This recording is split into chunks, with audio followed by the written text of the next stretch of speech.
Emotional health. હર એક વ્યક્તિને emotionally ખુશ રહેવાનો અધિકાર છે.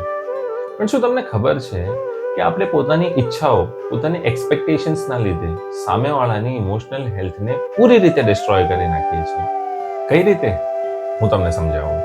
જ્યારે આપણે આપણી લાગણી અને અપેક્ષાઓ સામેવાળા પર થોપી દઈએ છીએ ત્યારે એ વ્યક્તિ ઇમોશનલી એકદમ ડાઉન થઈ જાય છે. કારણ કે એ વ્યક્તિ હંમેશા ચાહે છે કે તમારી બધી લાગણીઓને, તમારી બધી ઈચ્છાઓને, તમારી બધી અપેક્ષાઓને એ પૂરું કરે.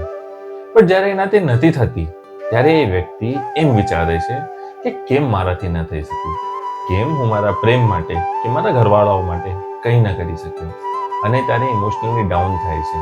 એ વ્યક્તિ રડી શકે છે, નથી રડી શકતો એ પછીની વાત છે, પણ બધાથી પહેલા એ મનમાં અંદરથી બહુ ગંદી રીતે ભરાઈ જાય છે.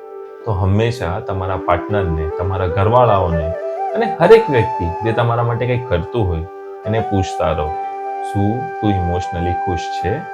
શું તું ઇમોશનલી શાંત છે? શું તને કોઈ વસ્તુની જરૂર છે? શું અમારી અપેક્ષાઓ, અમારી ઈચ્છાઓ તારા ઇમોશનલ હેલ્થને ડેમેજ તો નથી કરતી ને?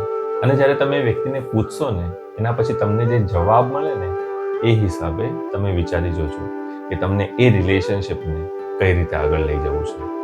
જો તમને મારી સલાહ સારી લાગે તો મને કમેન્ટ કરીને જરૂર બતાવજો કે તમારો શું વિચાર છે આ બાબતમાં.